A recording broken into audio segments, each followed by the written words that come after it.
Hello guys, this is your friend Naruto Audio Fanfics and we are back with a new fanfic. Which is, what if Naruto's instinct turned goddesses into lovers, Konan, Mei, and Tsunade? Part 1. And if you enjoy this fanfic then please press the like button and subscribe to my channel for more fanfic like this.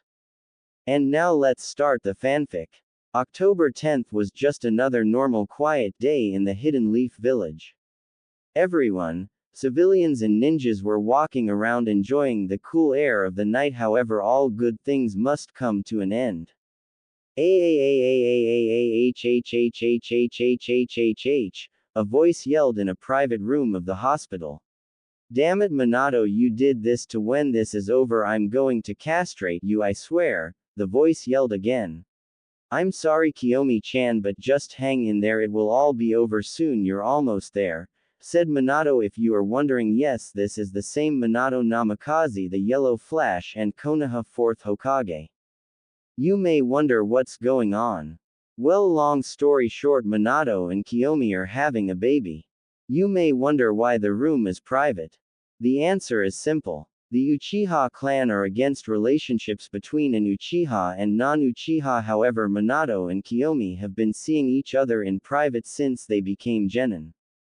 Okay, we're almost there, just one more please Kiyomi-san and this will all be over, said one of the doctors. You hear that, one more push Kiyomi-chan, come on, says Minato. Ah, yells Kiyomi as she gives one more push. The next thing you hear is a baby crying as loud as he can. You can see the tears of joy on Kiyomi's face as the doctors hand her their baby. Congrats Hokage-sama, Kiyomi-san, you have a healthy baby boy, says the same doctor from earlier as he looks at the happy family hugged together. Minato, look at him, he's so handsome, says Kiyomi as she kisses the baby's forehead. Yeah, he sure is, says Minato as he wipes tears from his eyes, being overwhelmed at the fact that he is a father now. He looks at his newborn son and notices his features. He has a head of black hair from his mother, however he notices his son has his bright blue eyes. This may cause some stir within the Uchiha clan when they see him. I don't want to have to take out some of my wife's own family to protect my child, Minato says. Don't worry Minato, I'm from a branch family, the elders, main house families, and the clan head doesn't pay attention to us. The only one who actually talks to us outside of the branch families would be Makoto. Makoto, huh? Is she still mad at me about the Kushina situation? No, she isn't mad at you anymore. I talked to her and explained everything. You see, back when Minato, Kiyomi and Kushina were genin, Minato saves Kushina from a group of Kumo shinobi sent to kidnap her, and let's just say Kushina didn't take the rejection from Minato too kindly. Flashback. Minato was out late at night training his taijutsu katas and speed when he noticed a trail of strands of red hair and he immediately knew it belonged to Kushina. He follows the trail and sees Kushina tied up surrounded by 3 Kumo shinobi who Minato suspects are Chunin at the least and Haijonin the most. Minato decides that stealth is his best option of attack. So he takes to the trees and conceals his chakra as low as possible just in case they have a sensor in the group. Once he is close enough, he pulls out a kunai and makes his move. His first victim is the tallest one, bringing up the rear. The unexpected shinobi is walking thinking about the amount of money he is getting from this mission. He was so in his thoughts that he didn't recognize the mop of blonde hair sneaking up on him until it was too late when he felt his throat get slit and stabbed in his temple before the assailant was gone. All the 2 shinobi in the front heard was a thud and looked back to see their leader on the ground dead. Shit, we were followed, said one of the Kumo shinobi. Quick, back to back so whoever it is can't sneak up on us, said the other shinobi. They stand back to back and hear a whizzing sound and barely have any time to dodge the kunai. One shinobi managed to jump out of the way, however the other was not. As soon as he was about to jump, it was too late, the kunai was already embedded in his skull. Damn, that was my last kunai I had. I was hoping to take them both out at once. Minato thought as he looked at the last Kumo shinobi who was on the branch below him armed with two kunai looking around. Minato needed a plan to take out the last shinobi so he could grab Kushina who was still walking ahead not realizing what's going on. Minato notices a thin branch that looks easy to pull so he takes it, pulls it back and lets it go as he falls down to the same level as the Kumo shinobi. His prey make a mistake that would cost him his life. He looked up to the sound of the branch snapping. All he knew next was a foot connecting to the side of his face sending him flying into another tree with a sickening crunch sound as his skull hit the tree and his neck snapped. Minato landing on the ground watched as the last shinobi lifeless body hit the ground. He made his way to Kushina who was still walking aimlessly ahead in the same direction. Kushina, Minato says. Kushina looks up at the sound of his voice, gives a weak smile and before she can speak her legs give out and Minato rushes forward and catches her and unties the ropes, picks her up bridal style and leaps into the trees. Hey, what are you doing? Kushina says while trying to hide her blush as she looks up at Minato and notices how handsome he looks with the moon shining on him.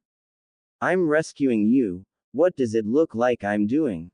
You're hurt and can barely walk. This is the quickest way to get back to the leaf and have a doctor check you out, he says with a smile on his face. No, I mean, why are you saving me? Everyone thinks I'm an outsider and picks on me. During the academy you never stood up for me, only stared at me with a look of pity and always looked away when I saw you staring. How did you even find me? She replies. I'm helping you because you are a leaf shinobi and we always stick together and help our comrades.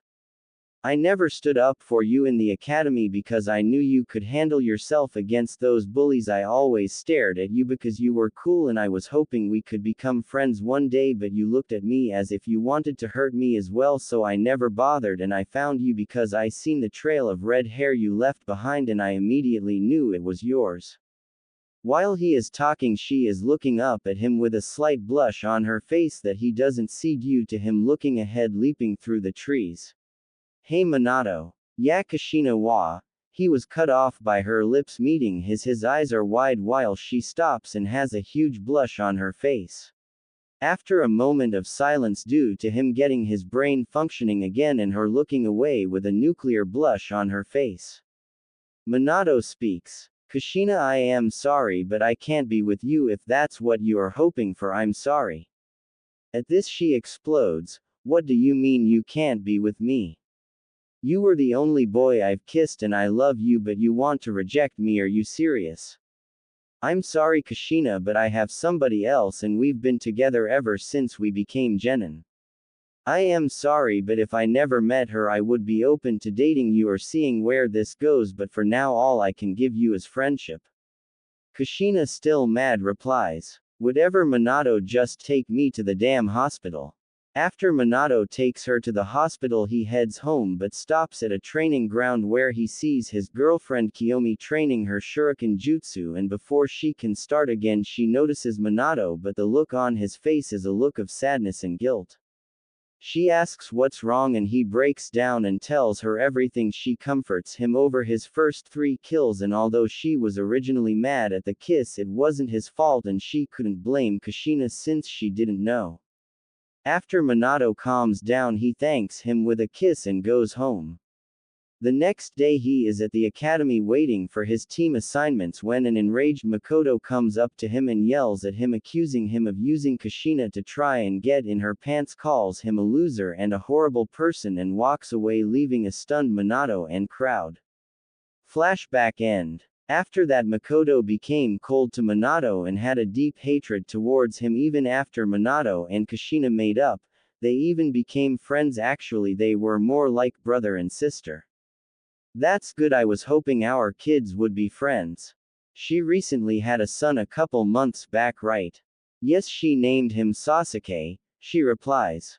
Well, congrats to her. We will have to. He is cut off by a loud roar. What the hell was that? A shinobi has busted through the doors he was guarding. Hokage-sama, this is horrible. It's the Kyuubi no Kitsune. What, how? Never mind, get all Jonin and Anbu on the front lines to fight. I want all Chunin and Genin to get the civilians to the bunker after the civilians are safe. Tell the Chunin to come to the battlefield except Kakashi. He is in charge of watching the Genin guarding the civilians. Hurry up. Hi. Kiyomi-chan, I know Minato go. I'll be waiting. He kisses her and disappears in a yellow flash. Battlefield. Minato is standing on his face on the Hokage monument when the Kyuubi starts gathering red and purple chakra into a ball. Minato sees this and gets out a tri-pronged kunai going through hand signs. When he is finished, the Kyuubi launches his tailed beast bomb, but a barrier appears absorbing the attack, sending it far away into the forest. However, before Minato can breathe in, man appears behind him and tries to absorb Minato into some kind of vortex. However, Minato escapes and the man leaves to find him. Canon fight between Minato and Madara aka Obito, however they don't know it's Obito. Minato flashes back to the battlefield to face off against the Kyuubi. After going through hand seals, Minato yells out, summoning Jutsu Food Cart Destroyer. Out comes a giant reed toad named Gamabunta who lands on top of the Nine Tails. Bunta, I need you to hold down the Nine Tails while I get ready. I have a plan. Easier said than done, Minato, but I'll try. Minato, what's the plan? What are you doing? Asked an elderly man holding a staff. No, is the professor of shinobi and the third Hokage Hiruzen Sarutobi. I'm going to seal it away to save the village from any more destruction. I'll be back. Before Hiruzen can reply, Minato flashes away.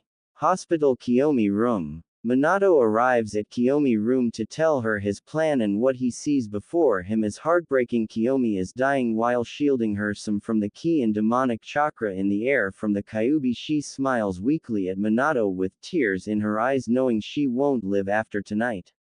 No words are said as she already knows what Minato plans to do, and he begs him to come along to be with her family one last time. Minato grabs her as she holds on to their son and flashes away to start the sealing process. Battlefield. Minato arrives back on top of Gamabunta and asks him to hold him for a little while longer so he can gather enough chakra.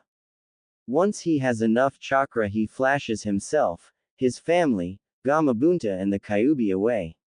After they land in another part of the forest, Minato sends Gamabunta back to his summons world and faces the Kyuubi. The Kyuubi, realizing he is free, gets ready to attack when golden chains made of chakra hold him in place while creating a barrier to keep anything from leaving or entering. Kushina, Minato and Kiyomi yell seeing her condition. She is battered and has bruises all over her body with some cuts on her arms while her clothes are torn up. Minato, I was attacked by a man in a mask claiming to be Madara Uchiha. He ambushed me and ripped out the Kyuubi from the seal. I know Kushina, it's not your fault. He snuck up on you. He also fought me, but I managed to get a hit on him with my Rasengan and he retreated. Now I'm about to seal him into my son. I know it's wrong, but it's the only option. I can't reseal it into you as it would just break out again. This is the only way. Kushina smiles sadly knowing he is right. Can I hold him please? She asks weakly. Kiyomi smiles and hands her their son. What's his name? Kushina asks. His name is Naruto, they both reply. The Kyuubi roars as he fights against the chains, but they won't budge. Minato seeing this summons an altar and places Naruto on it. He begins going through hand seals to start his plan. Reaper Death Seal. Hiruzen arrives at the sealing area and recognizes those hand signs and tries to stop Minato from summoning the Shinigami, but it's of no use as he can't enter the barrier. He can only watch on as his successor and two of the best kunoichi sacrifice their lives to save the village. After Minato finishes the hand signs, a spectral of the Shinigami appears. Mortal, why have you summoned me to this world? The Shinigami asks. Shinigami, I would like to seal the Kyuubi into my son Naruto, Minato says. Very well, however the cost of this sealing is your own soul, says the Shinigami as he begins to chant while he stabs and cuts open his stomach.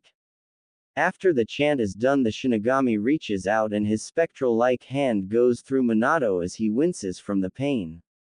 The hand then grabs hold of the Kyuubi, but for some reason the chains weaken enough and the Kyuubi lashes out at Naruto to kill him. However, Minato, Kiyomi and Kushina jump in front of the Kyuubi claw and are impaled by it.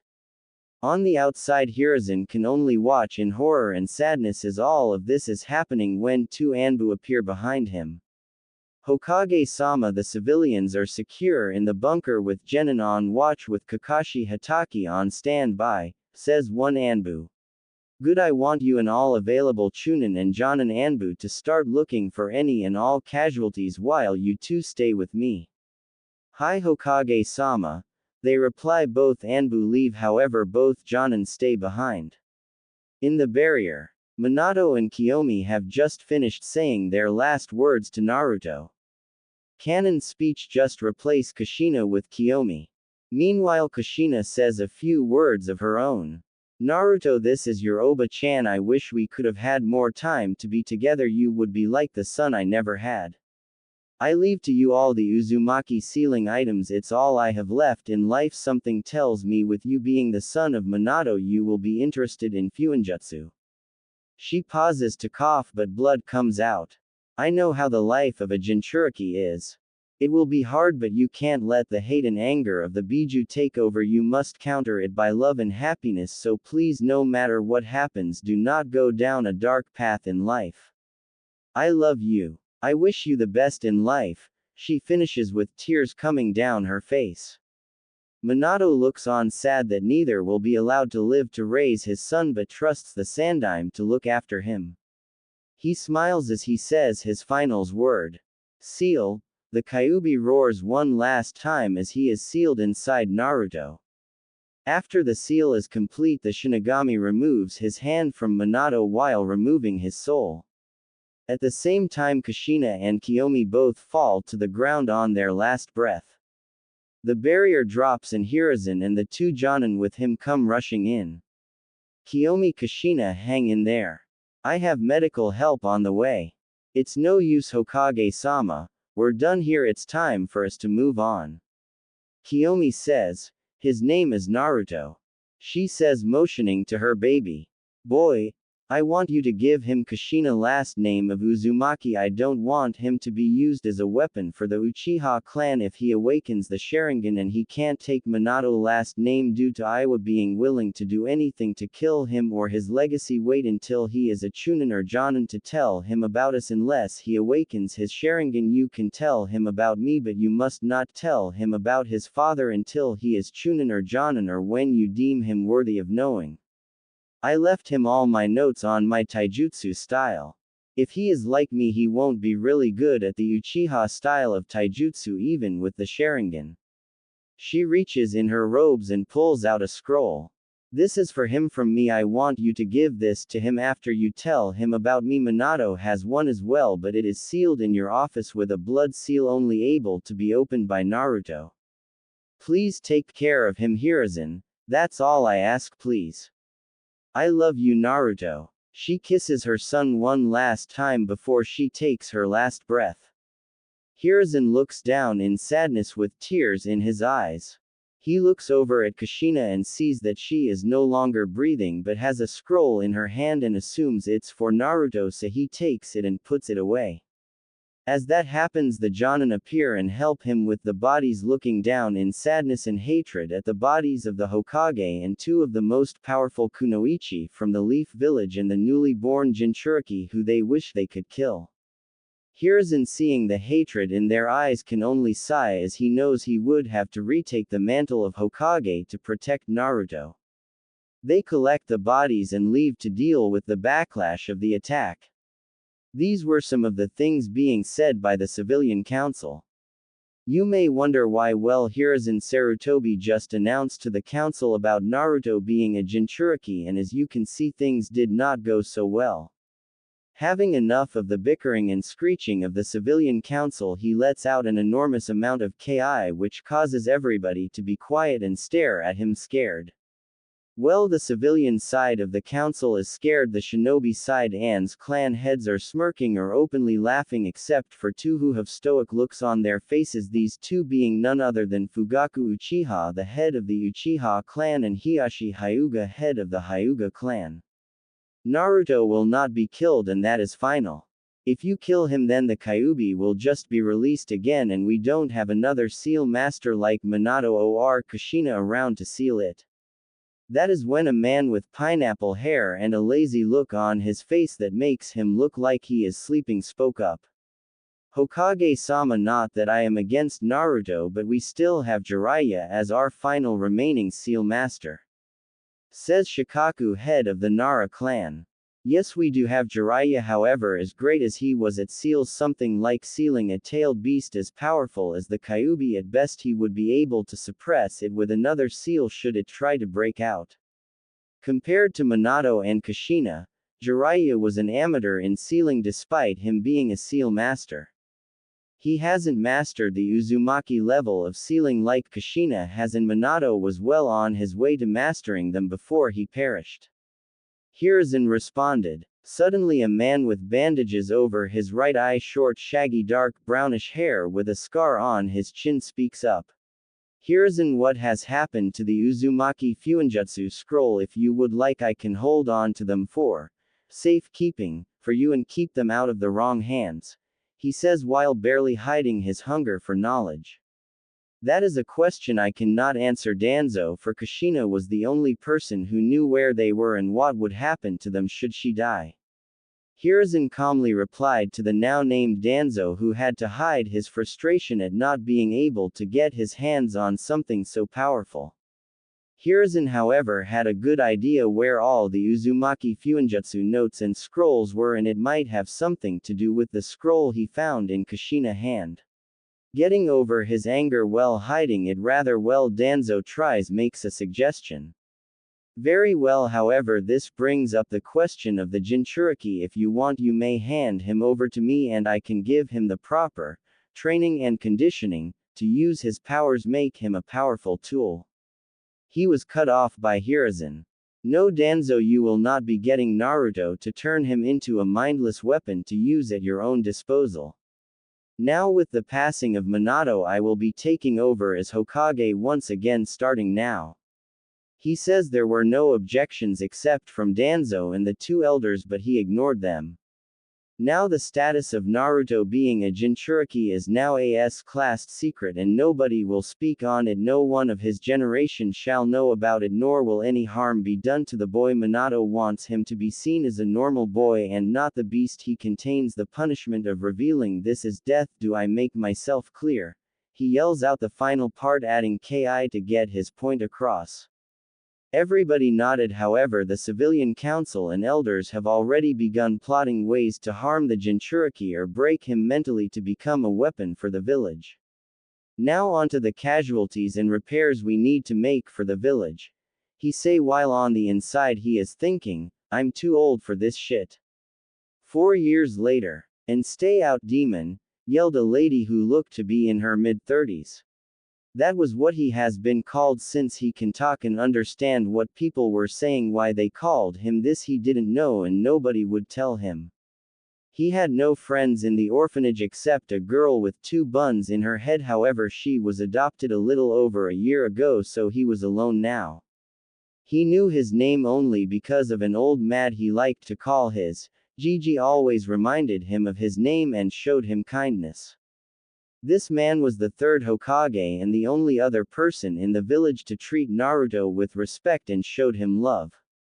Now, however, little Naruto is walking through the village late at night, hungry and tired. When he smells something lovely, he follows the scent and finds a small little restaurant called Ichiraku's. However, Naruto, having been treated bad by all adults, he sees, turns and walks away until he bumps into an older man with a chef hat on his head. The man looks down at Naruto and smiles sadly. He knows who Naruto is and who his parents were because they were close friends. Hey young man, I'm Chuki. Are you hungry? You look like you could use some food. He says as he introduces himself but couldn't help but be angered by how frail Naruto is, so he offers some food. I would, but I don't have any money, mister. I'll be fine. I always go a week without eating food at the orphanage, sometimes too, so it'll be okay for a couple of days. Naruto responds in a small yet shy voice. Now Tsuki was pissed. How dare those idiots at that orphanage treat Minato's son like that? Wait until Hokage-sama find out about this. He thought to himself. However, he cleared those thoughts away as he looked back at Naruto. Nonsense, come on. It's on the house. I couldn't charge you even if I wanted to.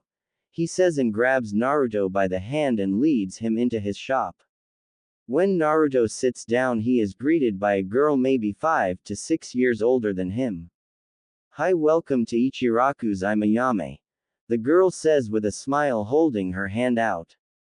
I am Naruto, he responds while tentatively taking her hand. Tsuki sees this and smiles. He wished he could have adopted Naruto, but the council banned anybody from adopting him. His thoughts were interrupted by the sound of Naruto's stomach growling. Laughing, he says, I'll get you some ramen. Naruto, just sit there. He goes and starts to prepare the ramen. Meanwhile, Ayame is talking to Naruto a lot and he seems to have gotten over his shyness and is laughing with her at some of the jokes they share. So Naruto, what is your dream for you when you get older? Ayame asks. I wanna be Hokage and maybe start a family with a girl I love. I don't want to marry anybody I don't love or have a lot of women. It's not really my style. He says, which is weird for a 4-year-old to say. Naruto, how do you know about love and marriage? She asks. Well, I couldn't get any kid books at the orphanage, so I could learn how to read, so I seen some orange book with a man and women on the cover of the book and started reading it. I didn't understand some of the workouts, but they sounded interesting to try out, I guess, because in the book the man and women were sweating and breathing hard after they were done, but I got uninterested when he started working out with 10 women at one time. Like, how can he do that? It's not possible. He says while Ayame is blushing up a storm at Naruto for reading a porno, but he didn't know. Meanwhile, Tsuki was finished with the ramen for Naruto and had a tray with 3 large bowls on it. If he is like his parents, this won't even be enough to fill him. He thought as he remembered his best customers spending a fortune on ramen. However, he pauses when he hears Ayame ask Naruto what his dream was and couldn't help but cry, as those were the same words Minato said when he became a genin. However, he did almost burst out laughing as Naruto described the book he learned to read from. He might have to give Naruto the talk in a few years. Alright, 3 large bowls of miso ramen. Naruto on the house, eat up. Tsuki says as he comes out the back with the tray of ramen bowls. Naruto is intoxicated by the smell and couldn't help but drool at the food in front of him. Itadakimasu, Naruto says, and after 5 minutes the 3 bowls are gone and he asks for more, causing Tsuki to laugh as he heads to the back to make more. After another 10 bowls, Naruto bids farewell with a sad look on his face and begins to walk out. However, a hand on his shoulders causes him to look back and he sees Tsuki smiling down at him. How about you stay here tonight and tomorrow morning we can go see the Hokage about your living arrangements? Naruto, not being used to such kindness, stares at him in shock and rushes to hug him, thanking him over and over. They close up shop and Naruto helps. They go through a door in the kitchen that led upstairs to their apartment. It was a decent-sized apartment with 3 bedrooms, a bathroom, a kitchen and living room. Ayame leads Naruto to the extra room where he will be sleeping and gives him one of her father's shirts so she can wash his clothes for him since it's all he has. The shirt was so big all you could see was Naruto's head. Everything else was covered up. Naruto fell asleep that night with a smile on his face and had the best sleep he has ever had. Next morning, Naruto wakes up and goes to the kitchen and sees Ayame making breakfast. She greets him as she gives him some food to eat before saying they are going to see the Hokage later, so the shop will be opening late. After everyone eats they get ready to leave, however when they open the door the Hokage is there with two Anbu behind him, one with gravity-defying hair in a dog mask and a taller one with brown hair. However Naruto, being used to the feeling of hatred, can feel it coming from this certain Anbu in a monkey mask. Hokage-sama. Tsuki greets them with a bow. We were just about to come see you to talk about something important about Naruto. Yes, I was coming here to tell you the civilian council wanted you arrested, however I know better than to believe anything they say, so let's go to my office. He replies. They got to his office and began to talk. So Tsuki, do you mind telling me why Naruto was living in your house now? Hiruzen asks but doesn't really care, but has to do it for the elders minus Danzo are in the room. Well, Hokage-sama, in all honesty Naruto does not live with us. He was staying there for the night since he doesn't have anywhere to live. As I told you earlier, we were on our way to speak to you, however I believe it would be best if Naruto were to explain what happened.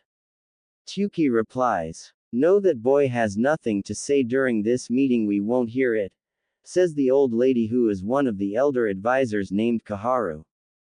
She lost one of her daughters and husband during the Kyuubi attack and holds a deep hatred towards Naruto and blames him. She didn't want Hiruzen to become Hokage because he would protect the boy she wanted to harm. Kaharu, behave yourself, let him speak. He has a right to speak as much as us during this meeting. After all, it is about him. Go on. Naruto tells us what happened.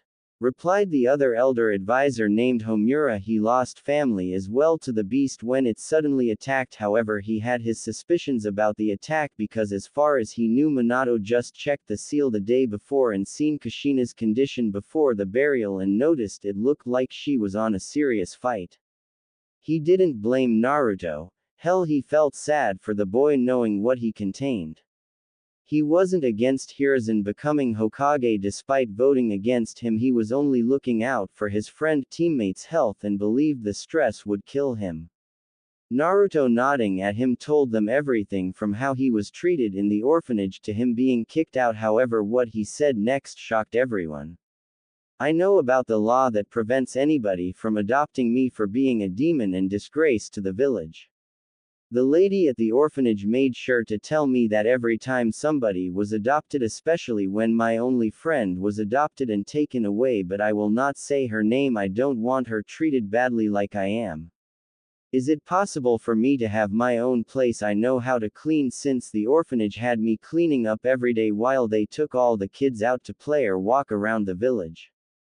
He says, not noticing the shocked, angry looks on 4 people in the room and a look of smugness on the other. Very well, Naruto, I will find you a place to stay after I am done at the orphanage. However, I want you to stay with Ayame and Tsuki until then. Don't worry about opening up shop today, Tsuki, I'll cover the amount you would make. How much exactly do you make on a Friday? Hiruzen asks. Tsuki and Ayame are standing there in shock over the kindness, but he begins to run numbers in his head for about 2 to 3 minutes before he responds. We make about 1,500,000 ryo on a Friday due to a lot of ninjas returning to the village from missions and are always hungry and want something that can be made quickly. He replies. Hiruzen, knowing how ninjas eat, isn't shocked that much but wasn't expecting that much, however he writes a check to Tsuki and says to take it to his secretary so she can deposit it to his account. Tsuki bows and leaves with Ayame, leaving Naruto behind to finish his meeting with the Hokage. Orphanage. Hiruzen walks up to the orphanage and sees the helper for the day at the orphanage, a girl named Kurenai Yuhi, a fresh chunin who has been helping at the orphanage on her off days ever since she was a genin. She sees him walking in and greets him. Hello Hokage-sama, may I ask why you are here today? She asks. Yes, I am here to see Naruto Uzumaki for the day. It's time for our usual lunch time at Ichiraku's. He says but it's a lie since Naruto just met them yesterday while inwardly seeing how she would react to his name knowing she lost his only remaining family during the Kyuubi attack when he went to the front lines to hold the beast off. She later found him dead under rubble during the cleanup and it took a lot for her to get back into training. To his surprise she took on a sad look and let out a heavy sigh. I was actually going to talk to you about that. He has been beaten a lot while staying here. I was walking around helping out 2 years ago when I seen the matriarch beating him a broken pipe claiming it was his fault but he told me not to say anything and every time I came after that he would always stay away from me and say he doesn't want me to associate myself with a no-good demon brat. Although the Kyuubi heals him physically it's the mental scars I'm worried about. But I haven't seen him all day. In fact I hadn't seen him last night when I usually come check in to start my shift and his room was empty. She replies with tears coming down her face. It's alright Kurenai, Naruto is safe. He is with Tsuki and his daughter Ayame right now until I find him an apartment later on today due to the law surrounding him being adopted. However I am going to need all the money I've sent here for him to be taken care of with. He says. I am sorry Hokage-sama but for the past 4 years of been working here his money account was always empty. I assumed they would spend it on him, however I doubted that since all his clothes we poorly taken care of and looked like he was stitching them up to wear them more. Kurenai, are you telling me the orphanage has been stealing his money from him? He gets a nod back but what gets him even more angry is when she says they always have new clothes and jewelry for themselves and clothes and toys for the kids minus Naruto. Kurenai, over the last 4 years I have sent over 400,000 ryo and you're telling me they haven't spent any on Naruto. He gets another nod. Thank you Kurenai, I will need you to watch the orphanage for 2 weeks while I look for new caretakers. I'll double the pay since you are a Chunin and you will still get your Chunin pay on top. Think of this as a B rank mission. He says she is so shocked that all she can do is nod in agreement. He leaves to talk to the lady who is in charge of the orphanage along with her help that were all about to lose their job, however they didn't know it. What he sees disgusts him. The children at the orphanage are throwing food around, more specifically at the wall, but what's on the wall is what gets him mad. On the wall is a picture of Naruto that looks to be taken right after he was beaten with the words demon on it and somebody drew 9 tails behind him, most likely one of the adults who are sitting in a chair laughing about getting rid of the demon child while counting money. He walks up to them slowly before speaking. Good afternoon ladies, how are you today? He says with a fake smile, scaring them in the process. GG, good afternoon Hokage-sama, how may I help you? She replies while inwardly scared because she knows why he is there after looking at the clock. Oh, I'm just here for Naruto. It's time for our daily walk that we do. I figured I would take him to get some lunch, anything that gets me away from my paperwork. He says while this was true he wanted to get away from paperwork, he was still setting them up. I'm sure you are Hokage-sama, paperwork is indeed troublesome, always having to make every single thing is accurate and on point, she says while laughing, not realizing she fell for his trap. So do you mind if I go up and get him now? I'm sure he is getting impatient. He says. No, that's okay Hokage-sama, we can go grab him. She says as her and the rest of the helpers rush up to Naruto's room. What are we gonna do? He is here for the demon brat and we kicked him out last night, says the lady from the front desk. After a while one speaks up. I have an idea, he gets the demon brat and we keep our jobs, she says, then explains the plan and they all grin. After a while they all return with Naruto, and they start along with the plan. Everything was going good and fine until Hiruzen asked a question. Naruto, are you ready to head out and grab some lunch at a ramen stand that I'm sure you'll love? He says with a smile. Naruto responds in a tone too happy to be him, and that's when they fall into his trap. Hiruzen snaps his fingers and suddenly 4 Anbu appear and release the hanged orphanage worker who was a former ninja. Now did you really think I would fall for a simple henge? I know Naruto isn't here and I know you have been stealing his money that I've been sending for his care. Now Anbu take them to the TI department. I want to know everything they've done to Naruto and how much money they have stolen. He turns to Kurenai and smiles at her. Kurenai, I will be sending some help for you over the next 2 weeks until I replace the workers and head of the orphanage. After that I have a request that has come into my office that I think you would like. Thank you Hokage-sama, she says with a bow. Naruto was over at the Ichiraku's learning how to cook from both Ayame and Tsuki, making sure he knew the basics of cooking at least since he will be living by himself from now on. Then there was a knock on the door and Tsuki opened it to see Hiruzen with a smile on his face. Hokage-sama, come in. Thank you Tsuki, however I only came to show Naruto his new apartment. I am sure you know which one I am talking about, he says, and Tsuki smirks at this. The building, although in the red light district, has been renovated by Minato along with 3 to 4 blocks surrounding it. Minato was in the process of cleaning up the slums of Konoha before he died, so the people there respected Minato the most. He added stores which created jobs, however some things never changed a lot with the brothels and crime rate. Tsuki saw the way the apartment was that Minato set up for Naruto, for when he moved out he didn't have to pay rent since Naruto technically owns the building. However, he can't collect any rent from people yet. He has to wait till he can publicly claim his inheritance.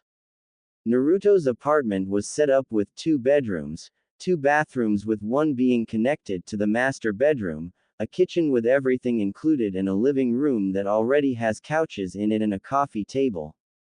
Naruto, come along now, we have to get to your new apartment.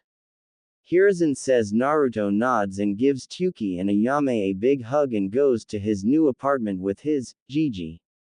It's been 2 years since Naruto moved into his own apartment. He still talks to the Ichirakus and visits them almost every day, as well as his Gigi, as he likes to call the Hokage. However, right now we find young Naruto running for his life from an angry mob. He doesn't know why this happens. All he does is mind his own business, but the people still chase him and beat him whenever they can due to him constantly running. He is as fast as a high genin shinobi and he is only 6. That usually is enough to outrun a mob. However, these aren't just civilians, there are some Chunin and Jonin in the crowd throwing kunai and shuriken at him while civilians throw bottles and rocks at him. While Naruto is running sweaty and out of breath, he makes the mistake of running into an alley thinking he was at the corner of his street where the apartment is located. Nowhere to run now, you little demon. It's time to get you back for killing our loved ones and comrades, you little shit. Yeah, you stupid fox, it's time to die. Dude, we're not supposed to speak about that, you know the law. So what? It's not like we will be punished. The Anbu who was supposed to watch over him hate him, so they will let us get our hits in and let him bleed out. Oh yeah, that is right. Let's begin the punishment of the fox. Naruto, hearing this, starts to think, why are they calling him the Kyuubi and saying he killed their loved ones? He hasn't killed anybody, he's 6 for Kami's sake. During his thoughts he doesn't see the weapons. Rocks and bottles being thrown at him. However, to the shock of everyone throwing things, he starts to dodge them like they are nothing. What people see are his eyes turn silver for a split second before returning back their blue color, thinking it's the Kyuubi gaining his powers back. The Jonin in the group throws more at Naruto, who stops dodging, getting a kunai to the shoulder, and see more coming towards him. He sees them coming, however he can't dodge them all and gets hit by 3 more kunai, 1 more to the chest and 2 in his stomach. He sees a shinobi throw 1 more kunai but notices him going through hand signs. Ninja art. Kunai shadow clone.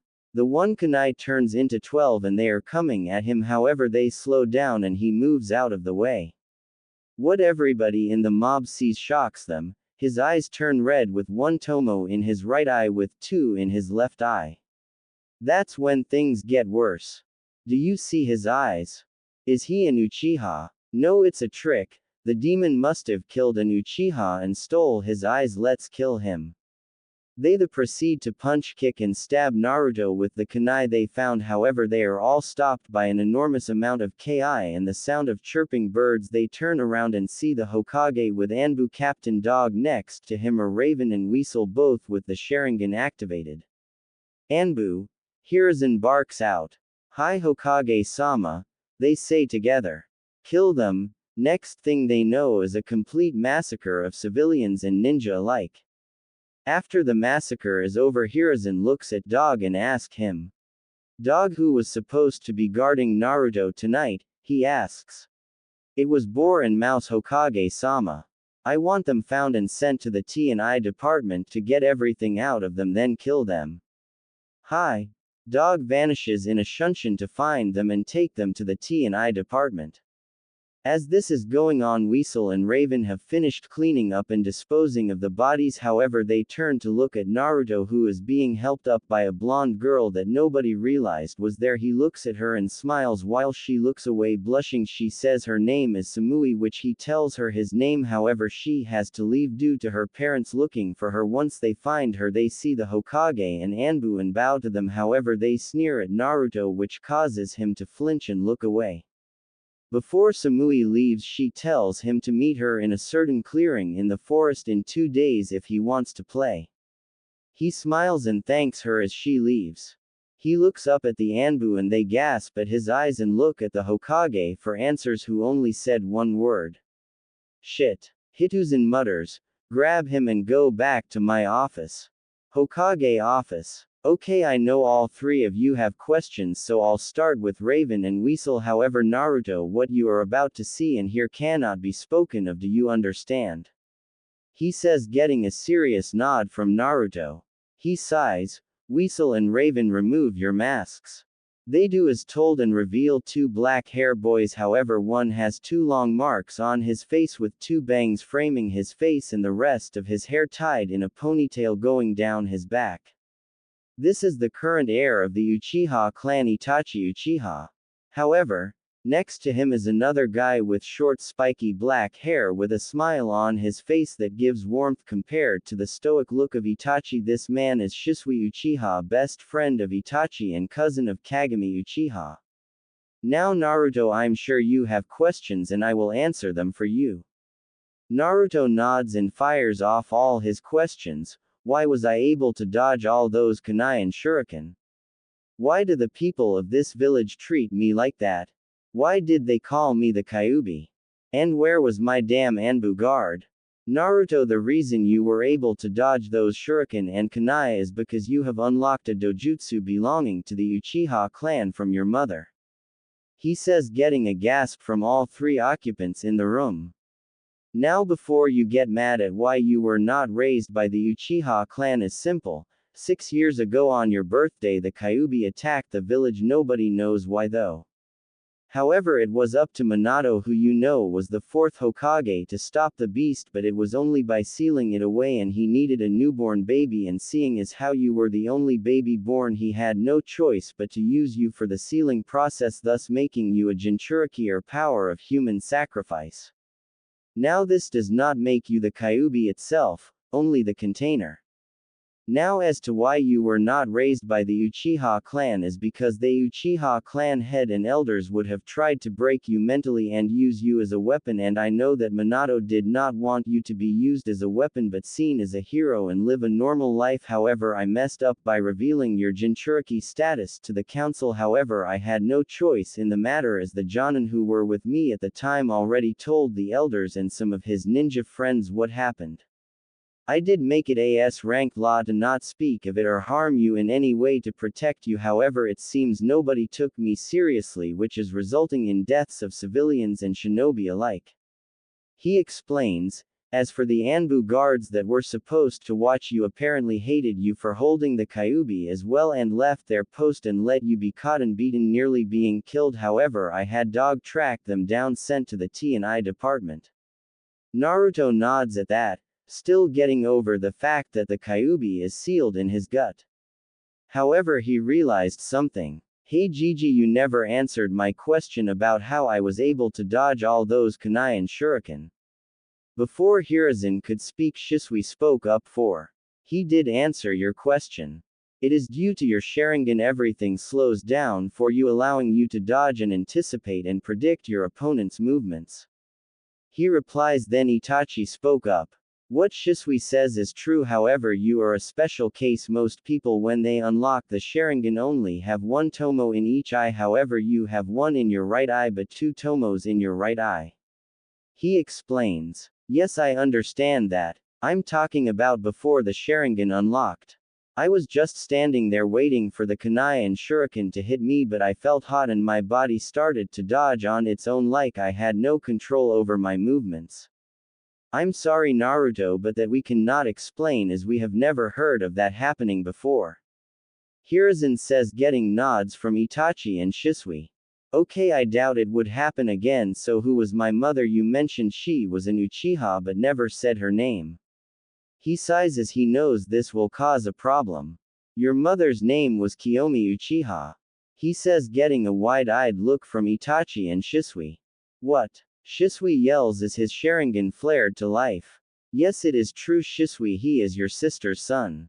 The reason I didn't tell you is because despite you both being half-brother and sister, she was moved to the branch family because she refused to marry Fugaku because she met Naruto's father, and despite him not being a part of the Uchiha clan, which is frowned upon, she didn't want to marry or have kids with anybody but him, so it was either be banished to the branch family and become one of the most hated Uchiha or be in a loveless marriage and pop out babies whenever the clan head wanted. She obviously chose to become hated rather than marry Fugaku. After that she kept seeing Naruto's father, and a few years later she became pregnant, and the day that was supposed to be the happiest moment of her life was turned upside down as she died due to the Kyuubi toxic chakra and Ki mixed with the stress her body went through during childbirth. She was shielding you from the chakra and Ki but was killing herself in the process to protect you. I'm sorry Shisui, but I can't allow you to have custody over Naruto, but I can give you a long-term rank training mission until he starts the Ninja Academy in 2 years. He replies with a smirk. Shisui looked back with a smirk of his own, catching on to what he is implying. Of course Hokage-sama, but just to be sure this will not interfere with me and Itachi's current S-ranked mission, will it? He says. Hiruzen tells him it will not. However, Naruto has a couple questions. Hang on Gigi. I have 2 questions. Number 1, what will he be teaching me? He asks with a smile on his face. That will be up to Shisui, however you can sort that out when you guys see me next week to iron out the details. Now what was your second question? He asks, and he was not ready for it. I didn't know you read those orange books too. They must be really popular. He said, pointing to the orange book that fell on the floor from his robe. Hiruzen had just stood there in shock and was curious as well. Naruto, where did you read this book at? He asks, hoping Kakashi didn't give one to him. Oh, those were the only books I was able to find and read at the orphanage. Somehow when I wanted to read all the kid books would be missing. So I found those and taught myself how to read. He replies innocently. Okay Naruto, just don't read them anymore. Okay Gigi, but I have another question. What's a and why would a guy want to pound it hard and fast? He asked innocently. The result of the question was 3 men falling to the ground, having no choice but to give him the talk now. After a long and embarrassing talk with Itachi, Shisui and his Gigi, Naruto went home and went to sleep. 2 days later, Naruto is in the forest around the village looking for the girl Samui. He finds her sitting by a river and they play tag, hide and seek, and Naruto has to save her from invisible ninjas, promising to play again. They play some more throughout the week and even bought a yin and yang necklace with each other's name on the back. Samui has the yin symbol but with Naruto's name on it, while Naruto has the yang symbol with Samui's name on the back. They even went as far as to be each other's first kiss, which had them both blushing up a storm and sit in awkward silence, unaware of the blank masked Anbu that had been watching them, that left and reported to his master, who told Samui's father, and the next day she was told Naruto had been killed by a rogue ninja and they were moving to Kumo. After that day Samui never showed any emotion towards anybody but still wore the necklace she had with Naruto. A couple days later Naruto is in the Hokage's office. He was down these past couple of days not seeing Samui. He still wore the necklace but kept it tucked in so nobody would see it. Naruto, it's good to see you now. All we need is for Shisui to arrive. No sooner than he said that did Shisui appear via Shunshin. Now Shisui, since you are here, the details of this mission are simple. You are to train Naruto as much as possible for the next 2 years until he starts the academy, because I fear that the teachers will try to sabotage him and teach him wrong. He says. Hi Hokage-sama. Shisui replies. Now Naruto, this scroll is from your mother. It has her taijutsu style she used because she was no good at the Uchiha style. Shisui laughs at this because he remembers his sister when he was younger watching her struggle with the Uchiha interpreter fist. Anyway, she left this for you along with her ninjutsu she created. Handing Naruto a scroll. Thank Gigi, but can I ask a question? Getting a nod he continues. I've seen some shinobi putting stuff in scrolls and making it disappear into the scroll. How did they do that? He asked out of curiosity. He is just like Minato. It's a good thing both Minato and Kushina left their notes behind on Fuinjutsu. Hiruzen thought to himself, holding back his tears. That Naruto is called Fuinjutsu. It is an extremely hard skill and there has only been 4 sealing masters in Konoha history. We only have 1 left, but he is out of the village. However, I do have some books on Fuinjutsu if you would like them to study. He gets a eager nod from the boy and chuckles, handing him a book on Fuinjutsu. Now you both are dismissed. I expect good results from this training. Now you are dismissed. They both leave. Now Hiruzen is sitting there looking at his stacks of paperwork and is about to get started when his secretary walks in with a cart with 3 more stacks of paperwork, causing him to cry anime tears, yelling at the picture of Minato. How did you do it?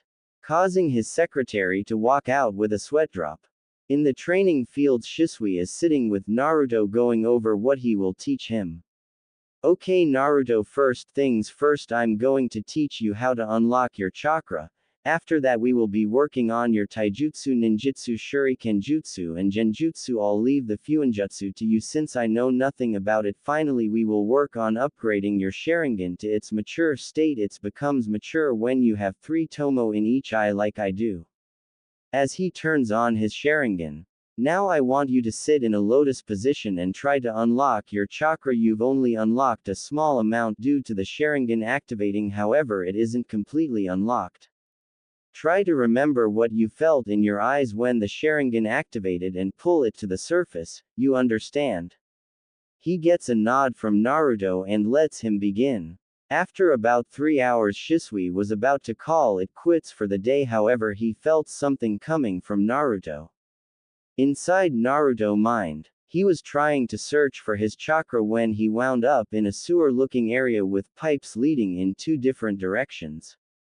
He feels hated coming from his left, so he goes the opposite way to his chakra, and instead of finding a small amount he sees quite a lot and pulls it, and all of a sudden he was fading from his mindscape. Outside his mind, Shisui is walking to Naruto when all of a sudden chakra starts to flow from him and it hits a certain point before stopping. Naruto opens his eyes to see Shisui staring at him with a smile on his face, but inwardly he is freaking out.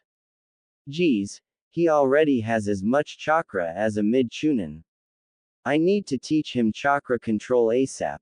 He thought before he could speak. Naruto said something first. Shisui, I thought we were here alone. Getting a confused look from Shisui. What do you mean we are alone? He says. Naruto only looks over the shoulder of Shisui and nods his head slightly. Shisui, understanding, asks, how many? Naruto holds up one finger. Shisui, getting the hint, Shunshin in front of the person in the trees, which happens to be a blank masked Anbu with, nay, written on it before the Anbu can react. Shisui puts his tanto through his chest, killing him, but takes the mask for evidence. He teleports in front of Naruto and tells him they're going to the Hokage's office. They get there to see Hiruzen reading his orange book while giggling perversely with blood coming out of his nose. Naruto gets an idea. He walks slowly behind him, looks over his shoulder and yells, "Hey Arrow Gigi," causing the professor of shinobi to jump up and land of his desk in a battle stance with a serious look on his face. However, he feels a hit to his pride as he sees Naruto and Shisui laughing on the floor with tears in their eyes. He sighs, gets off his desk, clears his throat and asks what they need, trying to save himself from further embarrassment. "We have a problem, Hokage-sama," Shisui says with a serious voice, causing Hiruzen to go into what Naruto calls Hokage mode. "What problem?" he asks in a serious voice. All Shisui does is pull out the mask of the Anbu he killed. Hiruzen gets pissed and Naruto asks what that mask means, and they tell them about a secret Anbu division that was around during the Third Shinobi War, who were trained as emotionless shinobi who would go out and take the most dangerous missions and would complete them, no questions asked. Who would do such a thing to their own shinobi? Taking away is not right and makes them basically mindless drones, or better yet monsters who could possibly turn on their own comrades. Naruto says angrily as his Sharingan turns on but quickly turns off before anybody can notice.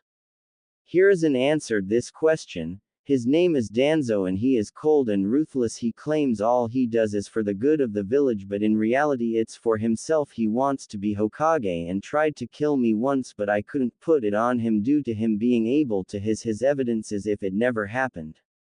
This is what he looks like. Hiruzen shows him a picture of Danzo. Naruto, seeing him, gains a wide-eyed look on his face. "I've seen him at the orphanage a lot. He would come in and hand the ladies at the desk a lot of money, and he would leave with 5 kids. He would come by once every 3 months and do the same thing. He would look at me with a look of want in his eye. So on top of him being a pedophile, he also is a jealous lunatic war lover." Shisui and Hiruzen both sweat drop at his last sentence of Naruto calling Danzo a pedophile. "Naruto, why didn't you say something sooner to me about this?" Naruto just gives him a look. "Seriously, I'm the most hated person in the village except that purple-haired lady with the trench coat. Who would believe me instead of you?" he says. Hiruzen nods at this. Nobody would believe a child about this, let alone the demon brat. He sighs and says he will deal with Danzo in due time. In the meantime, you can use the Hokage's personal training ground around behind the Hokage monument. I'll key in your chakra signatures. Minato put a seal back there that keeps any chakra from getting out, and another so you can't see anything from the outside, only from the inside. Getting a star-eyed look from Naruto, saying how cool the Yondaime was. Hiruzen chuckles at this and leads them to the Hokage training ground after keying in their chakra signatures so they can just walk through the shield with no problem. They all leave Shisui to continue his S-ranked mission with Itachi and Naruto to go spend some time with the Ichirakus before going home to get started on his Fuinjutsu. It's been 6 months since Naruto has been training with Shisui and has been working on his chakra control and Fuinjutsu. So far Naruto knows leaf balancing. He can do that with multiple leaves, Senbon balancing, tree walking and water walking. Now he is trying to combine the leaf and tree walking exercise. He does this because he and Shisui estimated by the time he graduated he could have as much chakra as an elite Jonin or Anbu, so due to his reserves constantly growing. Dang, Naruto mumbles under his breath as the leaves fall off his body again while walking up the tree. Shisui, seeing this, just chuckles slightly. He's upset that he can't get the leaves to stick to his body while tree walking, while most Chunin wouldn't even try this. He will be a splendid ninja. He thought. He then clapped his hands, getting Naruto's attention. Okay Naruto, it's been 6 months and you have low Chunin control over your chakra, which is good since you have mid Chunin reserves. However, due to the seal, your reserves will start growing faster the harder you train.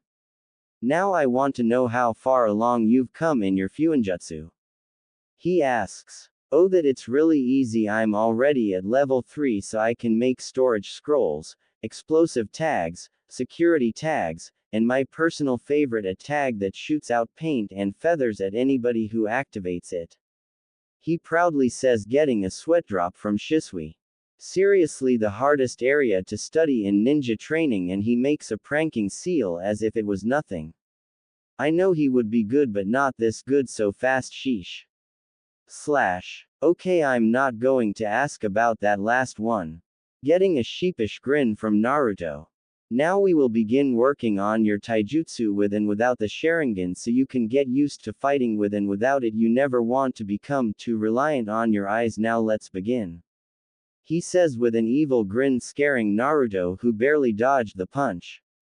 You have good reflexes, that's good. Now get out the taijutsu scroll your mother left behind for you. I can tell by the way your body moves the Uchiha style would not fit you. It's all about anticipation, and you don't need to be very fast to use it since it relies on the Sharingan. He explains, getting a nod in return from Naruto, who gets out the scroll of the taijutsu style she uses. Kame style was written on the scroll. It was about endurance and strength, however Naruto would have to make some minor adjustments to adapt to it so he would be able to use it along with his speed without losing the strength, but it was perfect for him since he could use it with and without the Sharingan. 3 months later. The past 3 months could be described as hell or fun depending on who you are. For Naruto it was torture, but if asked Shisui, life couldn't have been better. He introduced Naruto into a training regime that would leave him battered and bruised at the end of the day. In the last 3 months his taijutsu reached academy level, which is ahead of most kids going to the ninja academy except for some clan heirs. Speaking of clan heirs, he met some of them. Shikamaru and Choji, they hit it off. Naruto and Shikamaru would play shogi sometimes, or sometimes just lay down and watch the clouds, and Naruto found out how relaxing it can be and made it a habit to watch the clouds after a training session if it ended early. Choji, on the other hand, was more interested in eating all the time, having challenged Naruto to multiple ramen eating contests that would put grown men to shame. Naruto leads the series 11-10. Naruto met some more as well, and he met Hinata Hyuga, who was shy and had confidence issues. Kiba Inuzuka, who was brash and kind of rubbed Naruto the wrong way, but he was a good guy. He met Shino, who he thought was weird at first but learned that his clan is really antisocial and only speak when needed. He also found out about the insects and how the Aburame clan used them to Naruto, fascinated by this. He met Ino Yamanaka, who Naruto wasn't really a fan of. She was always trying to boss somebody around and yelling about something. It was annoying, but her blonde hair reminded him of his first and only best friend Samui, who he hasn't seen in a long time and always gets sad thinking about her. Then he met Sakura Haruno, a civilian from a merchant family. He recognizes her pink hair from an older lady who would always lead the mobs when they would chase him and beat him before he started training and got his new apartment. Last but not least, he sort of met Sasuke Uchiha, who he later found out from Shisui was Itachi's younger brother. He stumbled upon Sasuke watching him practice a jutsu he could never get right and would see his father walk away when he couldn't perfect it. He asked Shisui about this and explained to him that it is the Uchiha rite of passage. After you master the jutsu, you can wear the Uchiha crest on your clothes. Naruto then understood why his father was acting like that. But back to the training. Speed up, Naruto, focus. Shisui says as he sends punches and kicks at Naruto. He is only moving at a high genin speed while sparring with Naruto. He didn't let Naruto use his Sharingan this time around, wanting him to work on his natural reflexes while fighting. Naruto was doing pretty well until Shisui decided to speed up to mid-chunin, and that's when things got bad for Naruto. Shisui was relentless in his assault against Naruto, breaking through his defenses, but as this was going on he saw Naruto's body start to give off heat and pressure like ki, but it was calm and relaxing next. thing. Shisui knew Naruto was dodging his attacks like it was nothing, and Shisui's Sharingan couldn't predict his dodge pattern anymore. When he looked at Naruto, he seen his eyes were silver, but he felt very little chakra being used. After one last strike to the face, all Naruto did was tilt his head to the side, and the unexpected Shisui was hit in the stomach by Naruto, causing him to cough up spit. When he regained his composure, he saw Naruto passed out on the ground. His breathing was heavy, but he was alive. He picked Naruto up and Sunshine to the Hokage's office. Shisui arrived in the Hokage's office, seeing him finishing up some paperwork. However, when he saw Naruto, he started to panic, but Shisui just held his hands up and said he was fine. Shisui report. What happened? He asks serious. I honestly have no clue. I mean, I know what happened, but I can't really explain it. He says with a sigh. He then explains what happened during training with Naruto. The Hokage just sits there thinking about this. Shisui, I want you to take it easy on Naruto for now, only train him using high genin low chunin speed and strength. Clearly whatever happens to him isn't normal and causes stress to his body, as we can see. However, how is his training going? He gets a smile in return. Well, for the first 6 months I trained him on chakra control, since he has mid-chunin reserves already. Getting a wide-eyed look from the Hokage, he continues. I've taught him leaf balancing, Senbon balancing, tree walking and water walking. Currently he is trying to combine tree walking with leaf balancing. It's not going good for him, but he will get it. His Fuinjutsu really impressed me since he does it on his own. He's already at level 3 and makes his own storage scrolls, explosive tags, security tags, and he made a pranking seal that explodes in paint and feathers. He said with a laugh, causing Hiruzen to laugh as well. His taijutsu has come along great the past 3 months. We started working on it. His mom was right to leave him that taijutsu style. He is a natural at it. I would say he is about academy level, borderline low genin right now. I would say he would be at high genin by the time we are done training. He says with a proud smile. Good, and I assume you haven't taught him any ninjutsu yet because you are working on conditioning his body and chakra control right now. He gets a nod in return. Good, now on to other matters. Any progression on the S-rank mission? All I know so far, as well as Itachi, is they just walk around ready to snap at anything. That's why I keep Naruto away from them, because I know they would take their anger out on him. He says with a sigh. Alright, continue to train Naruto, you have only just over a year left. Make your sister proud, Shisui. Dismissed. Shisui picks up Naruto and takes him home before leaving himself. Naruto's mindscape. Naruto wakes in the same sewer as last time, but this time he follows the pipes with red chakra filled with hate and malice. He walks until he sees a giant cage with a piece of paper with word seal on it and notices the large fox with 9 tails behind it. He walks close to the cage but has to jump back to avoid a claw that lashed out at him. However, what causes him to fall on his face is the fox is asleep with drool coming out of its mouth.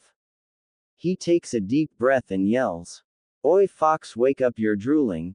This causes the fox to jump up, looking around, and when he finally fully wakes up, he notices Naruto standing there. Huh, what? Oh, it's you, what's up? It says, causing Naruto to sweat drop. What no evil monologue about how you're the all-powerful Kyuubi no Kitsune. No threats to rip my guts out or eat me. Threaten to break out. He asks. No, it's too much work and a waste of words. Besides, I knew you wouldn't pay attention to it anyway. So why are you here? I was training and passed out due to exhaustion and woke up here. So I have some questions for you, if I may. He gets a nod from the fox. Okay, why did you attack the Leaf Village? Why is my mind a sewer? Are there more like you, and what's your name? You have to have one, right? The Kyuubi is there in shock because nobody has ever bothered to learn its name. However, it responds. I didn't attack the Leaf Village on my own while I was ripped out of my previous container Kushina Uzumaki by a man who claimed to be Madara Uchiha. However, I knew he wasn't him because I've been under Madara Genjutsu before when he used to attack the first Hokage before I was sealed into my first host Mito Uzumaki, making her the second Jinchuriki ever, only after my creator. After Mito sealed me, the first Hokage decided to capture my brothers and sisters, the other 8-tailed beasts. We range from one tail being the weakest to me the 9 tails the strongest of them all. After Hashirama captured them, he gave them away like useless items to the other villages to create peace, but all he did was gave them ideas to create Jinchuriki and turn them into weapons for war. There have been 3 major shinobi wars already and I've seen them all. Now the reason for your mindscape looking like this is because of your childhood before you met your uncle and got your own place to live. However, if you notice it isn't as bad as it should be, that's because of the fond memories you have of the walks with the old monkey you call your Gigi, the moments you spend with the Ichirakus, the time you played with the bun-haired girl, and then my personal favorite, the little blonde girl you met before she disappeared. That is why your mind looks like this. However, it is up to you to change it. Now for your last question. Yes, I do have a name, however I will not be telling you because you are not worthy to know it yet. Once you get strong enough I will tell you my name, however I have not deemed you ready yet. It says, getting a nod of understanding from Naruto. You know you're a lot different from the typical Uchiha. They are usually walking around like the sun shines out of there and walk around like they have sticks shoved up there. Yeah, I know the only person I know from the Uchiha clan that doesn't act like that is Shisui. Other than that, they all act like that. Even Itachi, who he says is a good person, walks around like that. However, I've been noticing some tension coming from the Uchiha clan lately. I can sense the negative emotions coming from them. Why is that? Ah, so you've noticed that would be my doing. I wanted to give you something like an edge, so I gave you my ability to sense negative emotions on top of the regular sensor abilities you had. I've sort of enhanced them so your sensory abilities can be as good as Mito Uzumaki if you train them. Now I believe it is time for you to wake up soon, but I'll give you one more question. Is there any way to let you out? I mean, I know I can remove the seal, but that would kill me. Is there any other way, because from what you told me you don't deserve to be sealed away. The Yondaime used the Reaper Death Seal to seal me away. He is such an idiot. He could have just used the Uzumaki-tailed beast sealing ritual and he would still be alive, but I guess he never bothered to learn it. Shame, my old was too weak and only had enough chakra to summon those chains of hers. Now the only way I know to counter is to summon Kami. However, you need to be a level 10 seal master by Konoha standards and it requires you to have Jonin to cage level chakra reserves. However, you only have to worry about the sealing level part. Because of my chakra I can give you some to make up for the chakra you need, so you're at a level 4 already after 9 months. Yes, I know you lied to your uncle about that, but I understand why now. If you keep studying at the pace you are, you may reach level 10 by your second year in that ninja academy. Now go, it is time for you to wake up and start training. Naruto nods and fades from his mindscape. Good kid, I can tell he will do great things in life. Naruto woke up and looked at his clock. It was almost 7 in the morning. The fox was right. He needed to meet Shisui at the Hokage office for breakfast before training. He gets washed up and dressed and grabs his storage seal with his training equipment and leaves for the Hokage office. Naruto reaches the office and the secretary named Mina smiles at him and lets him in. He likes Mina. She was always nice to him and gave him candy sometimes.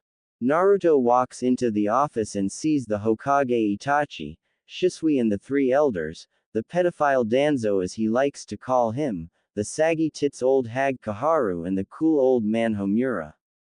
He greets them. Good morning Hokage Gigi, Itachi, Shisui, pedophile Danzo, saggy tits and cool old man. Causing multiple reactions, Homura, Shisui and Hiruzen has to bite their lip to not laugh, but you can hear a slight snicker coming from them. Itachi had his normal Uchiha stoic look, but if you look close his mouth twitched upward a little bit. Koharu is seething and tries to attack him, but an Anbu in a dog mask grabbed her. However, the most shocking was Danzo, who was supposed to be a master at hiding his emotions and was visibly seething at being called a pedophile. Naruto, you should show more respect to Danzo and Koharu. They are elders of the village and should be treated as such. Hiruzen said in a false scolding tone everybody but Homura and Shisui believed, but to their shock Naruto wasn't even paying attention, he was reading the Hokage's orange book. When he looked up he saw everybody staring at him, so what he did next nobody expected. Did you say something? He says innocently. The Hokage drops his head on his desk. Shisui openly starts laughing. Itachi as well. Itachi. The three elders' eye twitch in annoyance at having another Kakashi possibly, and a certain dog-masked Anbu sneezed, causing everyone to look at him. Okay, you all are dismissed. We can finish this meeting at a later date. Everyone leaves to go their separate ways. However, Shisui comes back to have breakfast and start training. Naruto's sensor abilities go off when somebody else enters the room and is masking their presence like the Anbu, but he can still sense them. Hokage-sama, how many guards do you have in your room? He asks quietly, shocking Hiruzen because he only calls him this when it's a serious matter. I have 3. Why?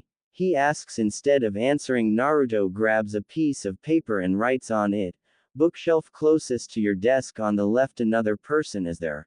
Hiruzen reads this and signals the cheetah-masked Anbu to get the intruder, and it's a blank mask Anbu with, nay, on it. He knocks him out and Hiruzen orders for him to go to the TI, but Naruto speaks up. It's a waste of time to send him there. Gigi, look at his tongue. He has a seal on it which I'm guessing prevents him from talking. Making Hiruzen sigh and just had him killed. Naruto, how did you know he was there? Shisui asks. Hiruzen nods. Did you guys forget I'm a censor? He asks with a deadpan voice, and they smack their head with their hands. Speaking of censors, I talked to the Nine Tails and he gave me his negative emotion sensing abilities as well as the reason for attacking the village. All Hiruzen says is, explain now, in his Hokage voice. So Naruto explains everything except the releasing him part. To say everybody was shocked was an understatement. Now I do agree with him about Hashirama being a fool, and no, before you ask, this isn't the typical Uchiha and send you hatred. This is just facts from me knowing the story. He was a fool and a monster more than the tailed beasts are made out to be.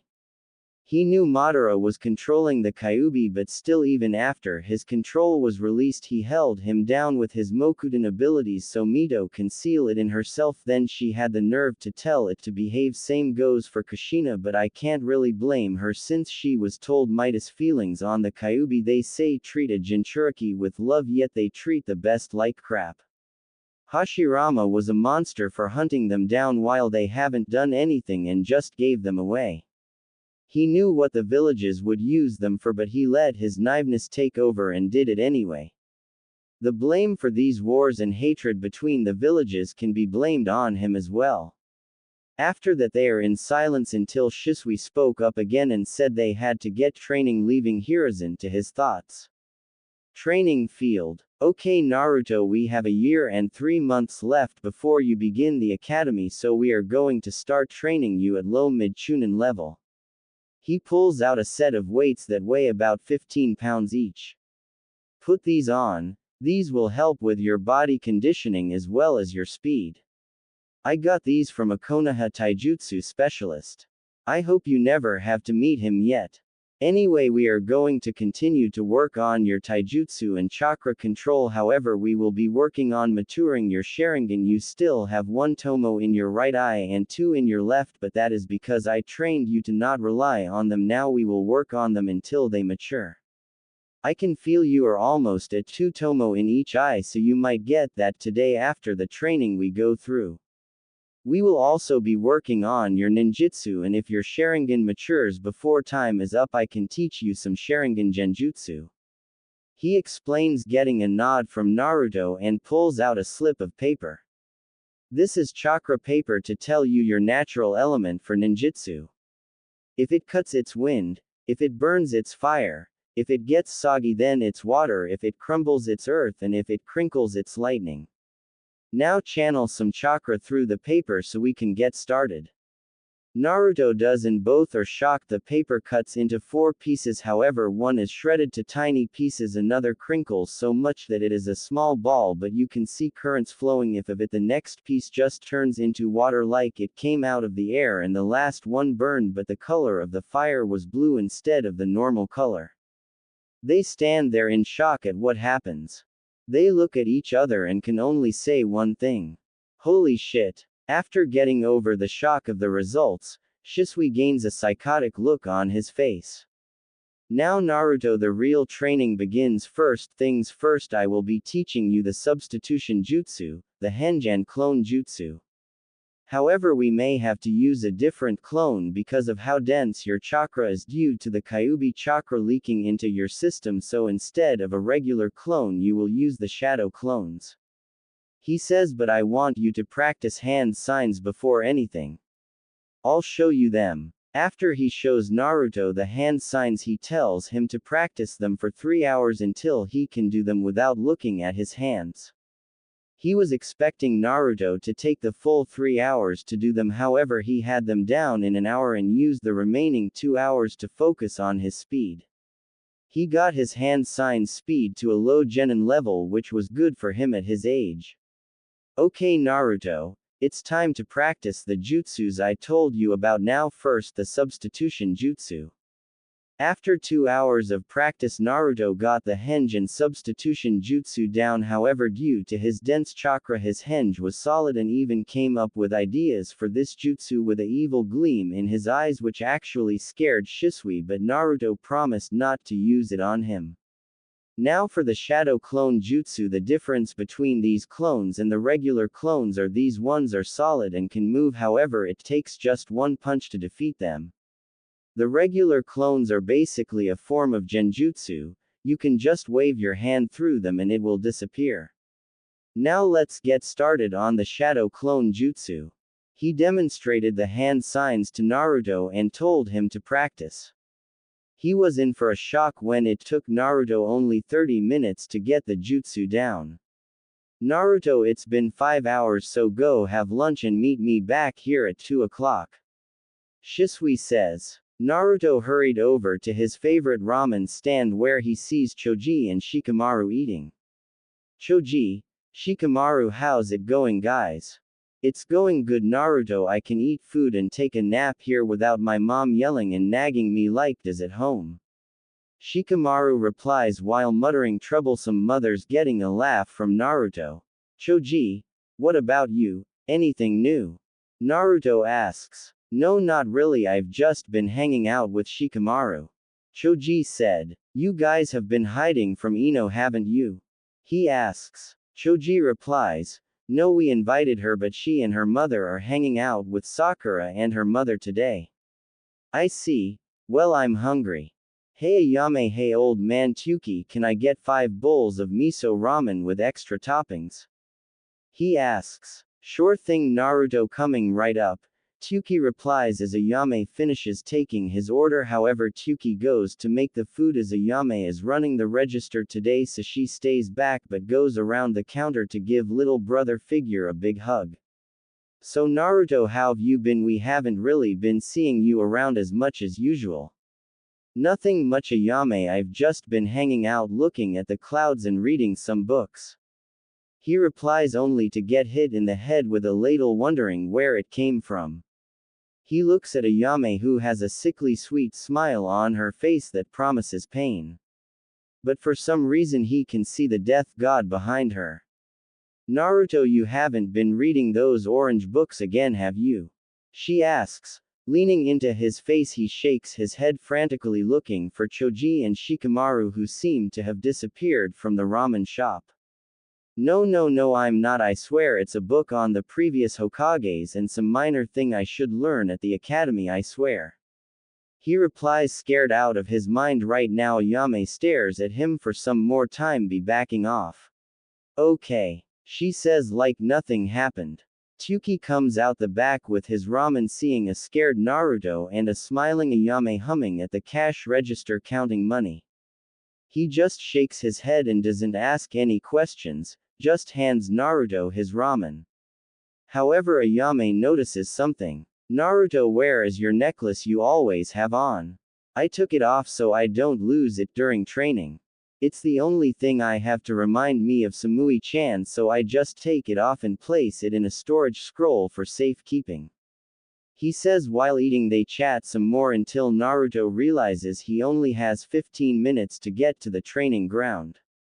He pays and hugs Ayame goodbye before leaving to head back.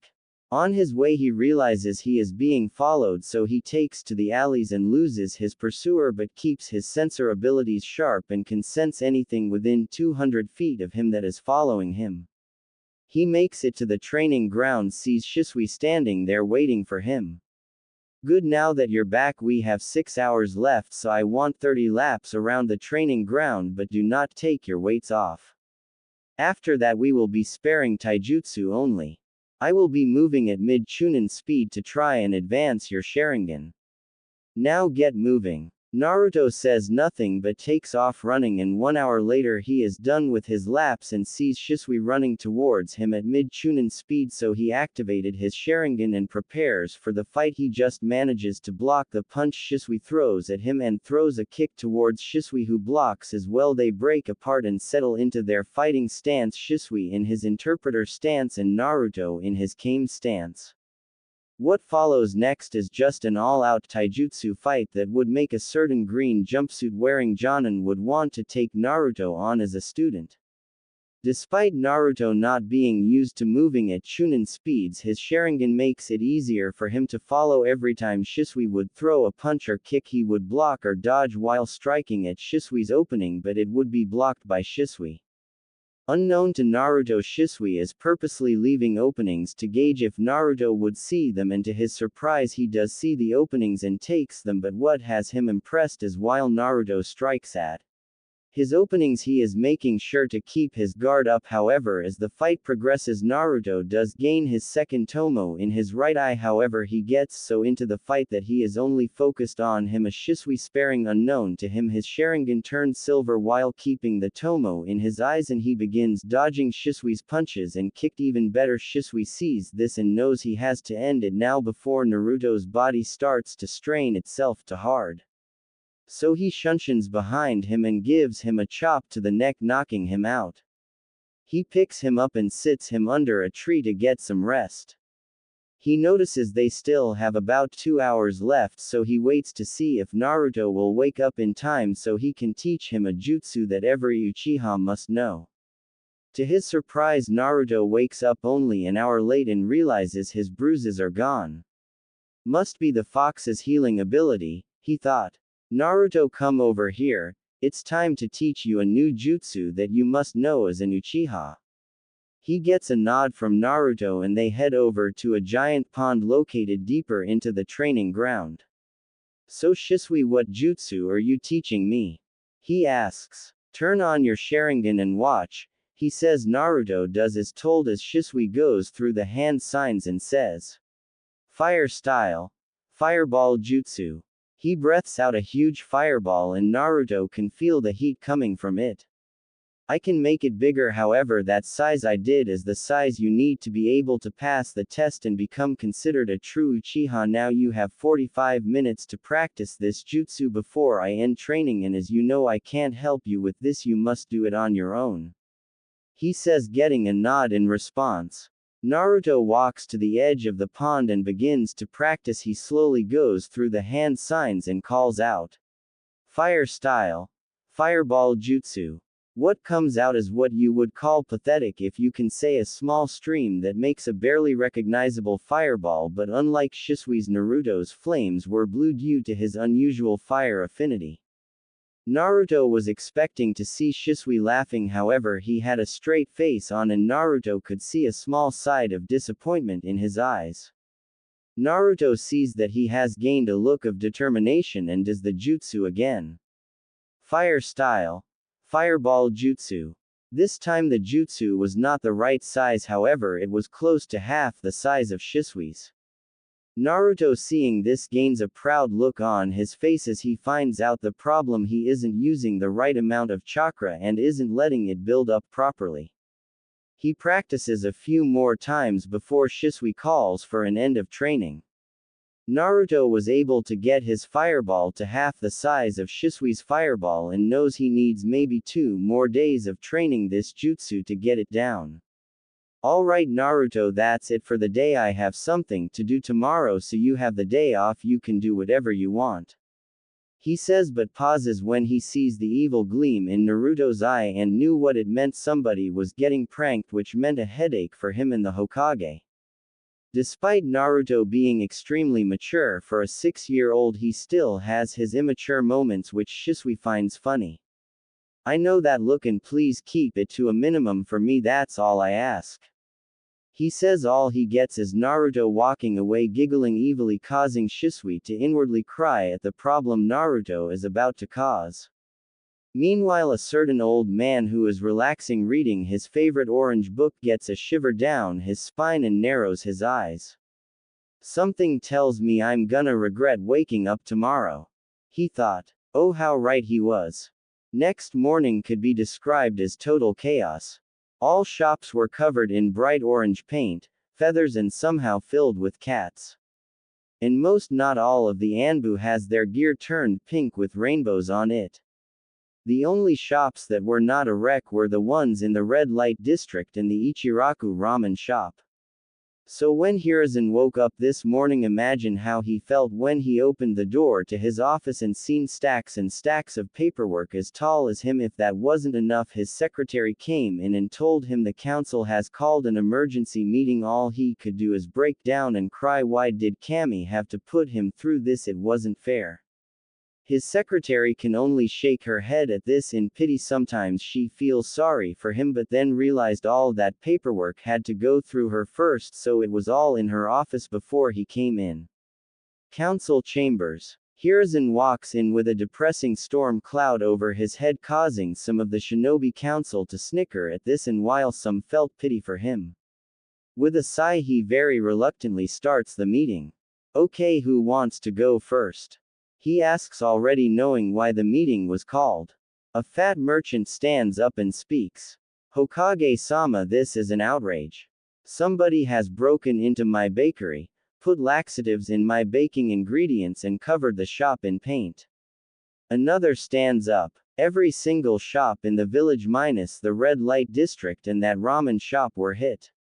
What are you gonna do about this? Who could have pulled something off like this overnight?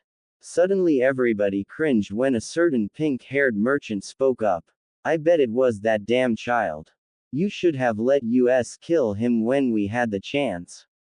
I demand he pays for his actions. This is unacceptable. How am I supposed to run my business with paint, feather, and cats everywhere in my store? She screeched, causing the head of the Inuzuka clan ears to bleed. Hiruzen just sighs and motions for his Anbu. Yes, Hokage-sama, said an eagle-masked Anbu. Please bring me Naruto Uzumaki, he says, and the Anbu nods and leaves. 20 minutes later he returns. I am sorry, Lord Hokage, but I can't seem to find him, the Anbu says. Hiruzen can only sigh and dismiss the Anbu. But what gets everybody is that when the Anbu turns to leave, he has a "kick me" sign on his back. I'll go get him, I might know where he is. Hokage training ground. Here we find young Naruto meditating in a lotus position, thinking about how his latest prank went and how he can finish the fireball jutsu. When he feels his Jiji chakra signature enter the barrier, so he stands up and greets him. Hey Jiji, what are you doing here? I thought you were in the office right now. Hiruzen I can only twitch at this. No Naruto, I am not.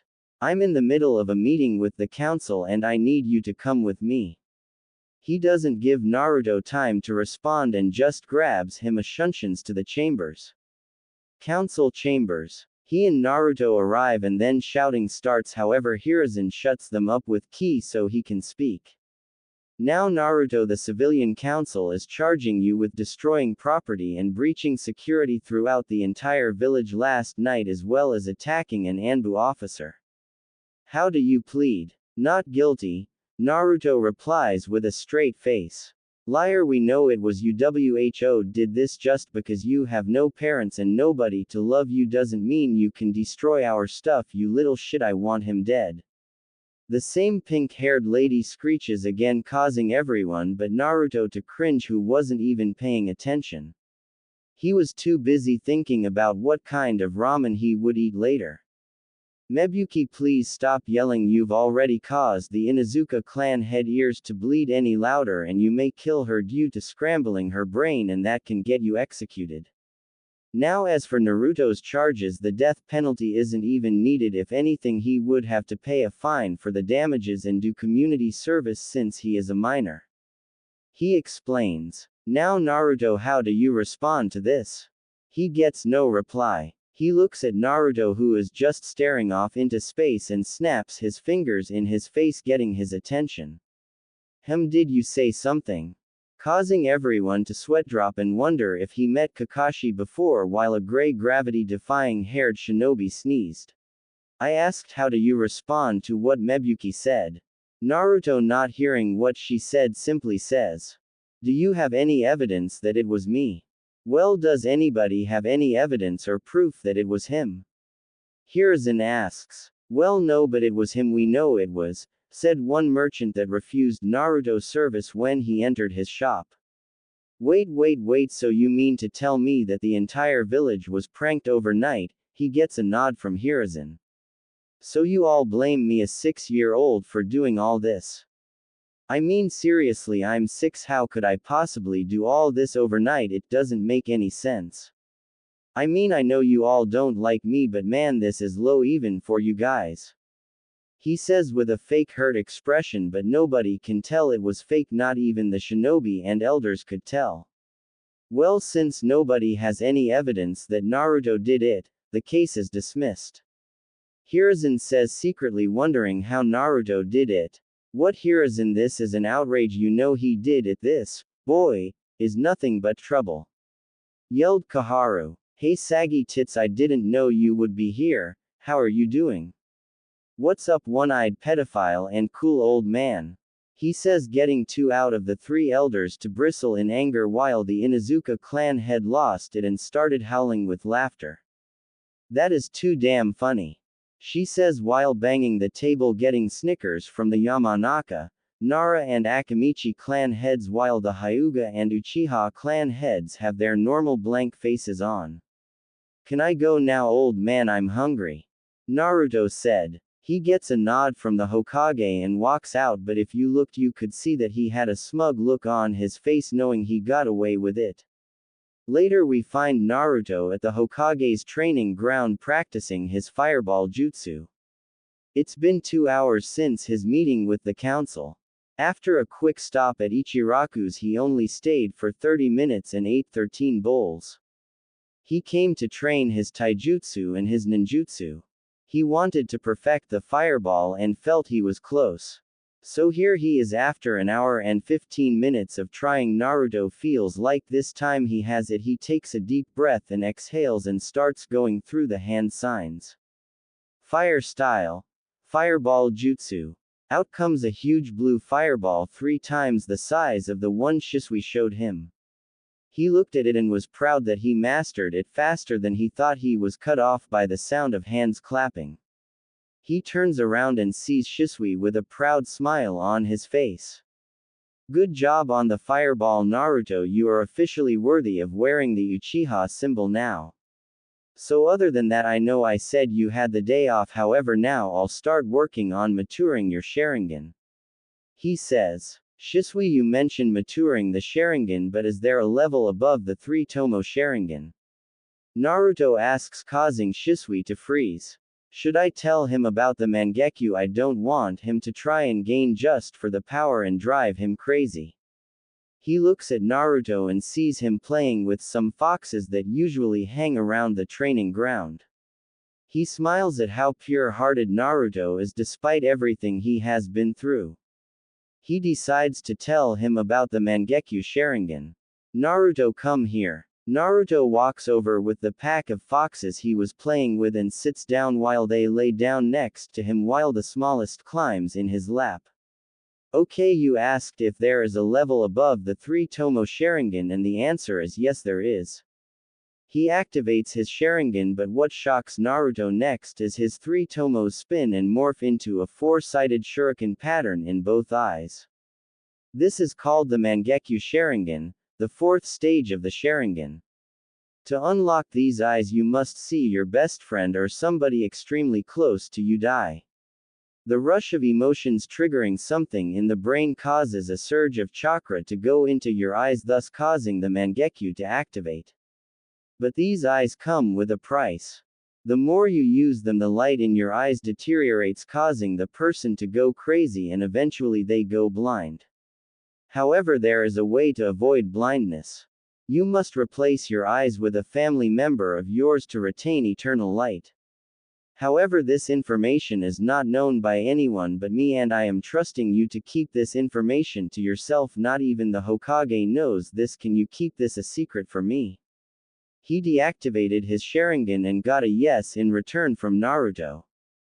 Great, we have a little over a year left and I want you to be at least high genin by the time the academy starts. Right now you are above academy level but not quite genin level. Now let's begin. He says as he activates his 3 Tomo Sharingan and rushes at Naruto, who activates his 2 Tomo Sharingan and rushes at Shisui. The sound of metal clanging against each other can be heard throughout the Hokage's secret training ground.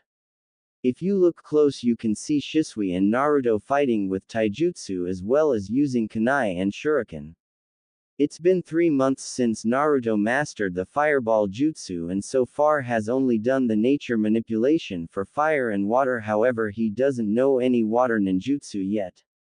For fire, Shisui taught Naruto the fireball jutsu, fire dragon jutsu and phoenix flower jutsu.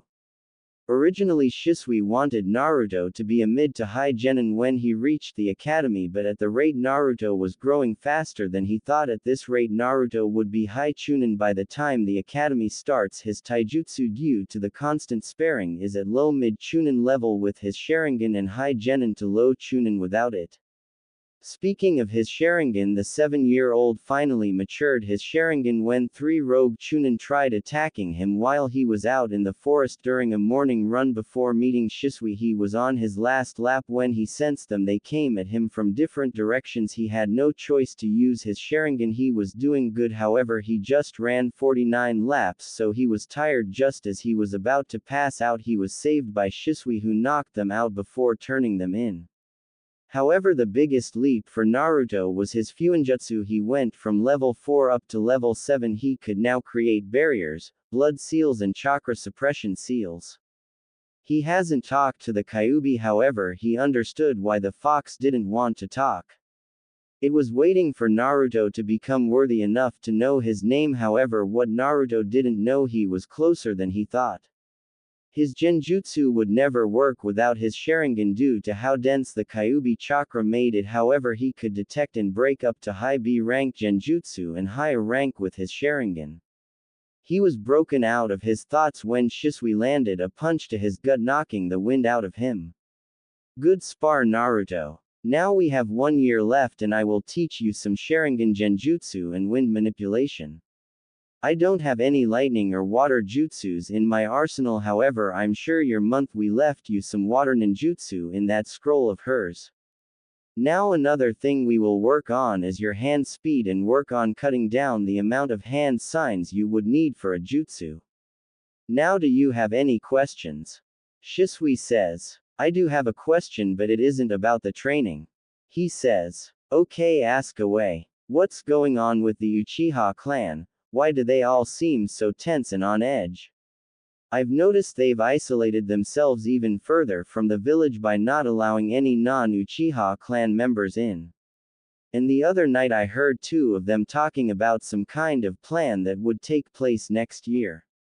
So what's going on? And don't bother lying to me, I'll be able to tell. Shisui was inwardly cursing his luck for his nephew being so observant. With a sigh, he decided to tell Naruto the truth. After the Kyuubi attack, the Uchiha clan was blamed for the attack after some people, ninja and civilians, claimed to see a Sharingan pattern its eyes during the attack, and we weren't on the front lines the entire fight. We were told they needed us to help secure civilians after and injured to safety and keep watch. Shortly after the attack, two of the elders, I am sure you can guess who, had the Uchiha clan relocated to the outskirts of the village, claiming it would be for better security of the village. However, we were the only clan moved around. All this happened before Hiruzen officially retook the Hokage position, so he couldn't do anything about it since it happens in private while Minato was alive. So since it during his reign, he would be the only one to cancel that order. However, he is dead now. Years later, the village continued to ostracize the Uchiha clan, and they have gotten tired of it, so me and Itachi have been undercover trying out the plot. However, with what you just told me, I can only think of one thing they would result in doing, and that is a coup d'etat, but that would just cause a civil war and possibly start the Fourth Shinobi War, and the world cannot handle another war. Shisui explained. Naruto took all of this in shock, that the Uchiha would really go as far as starting a civil war to get the respect they want and to clear their name. I think you should tell Gigi what we just found out, but leave me out of it. I won't tell anybody about this because I know there are spies in the village, from the one-eyed pedophile and his emotionless booty tag Anbu. He probably plays with it while they sleep. He says, getting a sweat drop from Shisui. Seriously, he's only 7 and he already knows about that kind of stuff. He thought, however, Naruto had a point. He did need to tell the Hokage about this. Alright Naruto, you're dismissed for the day. We start the rest of your training tomorrow. He says as he shunshuns to the Hokage's office, leaving Naruto by himself. He seriously needs to teach me that, he said to himself. He said as he walked off, if he would have turned around, he would have seen the group of foxes that usually play with him disappear in a cloud of smoke, as well as a lizard-looking creature with wings disappearing a cloud of smoke as well. Hokage's office. Shisui arrived in the Hokage's office, but to his shock and luck, both Hiruzen and Itachi were in there. Good, you're both here. I think I made a major breakthrough in our mission. Itachi, as soon as he said that, the Hokage put his hand up and dismissed his Anbu. He let out a chakra pulse looking for any intruders from root and found none. Then he put up a privacy seal in his office and let Shisui speak. Okay, the only thing that I've been able to come up with is that the Uchiha clan are planning a coup d'etat. He said, getting a shocked look from both Hiruzen and Itachi. How did you come up with that idea, Shisui? It doesn't make sense. The Uchiha clan isn't that big and are outnumbered in the shinobi side by a ratio of 25-1. How would they possibly plan a coup with such low numbers when luck clearly isn't on their side? Itachi says. However, Shisui instantly replies. Think about it, Itachi. The Uchiha clan have grown tired of how the village and people are treating them. What better way for a power hungry that thinks with their fighting instead of their actual brain? A coup d'etat is the perfect plan to overthrow a village that treats them like shit. You are the most level-headed Uchiha and a Sharingan prodigy, second to none other than Madara Uchiha himself, yet your eyes are not good enough to see what's right in front of you. You know I'm right in this. The Uchiha clan cannot simply see the forest for the trees. They believe that a coup would work when actually it would fail, resulting in the near extinction of the Uchiha clan unless they have something big planned, maybe outside help from another village or help inside from some ninja or ninja clans. He says. Hiruzen meanwhile has a serious thought on his face, then decides to speak up. Shisui, although I am not disregarding your assumption, you've given me some good points to look at, but I need actual proof. If they are planning a coup d'etat, then I will try to sort this out peacefully. We cannot afford to have a civil war break out. He replies. Getting a nod from Shisui, he looks at Itachi, who has a thoughtful look on his face.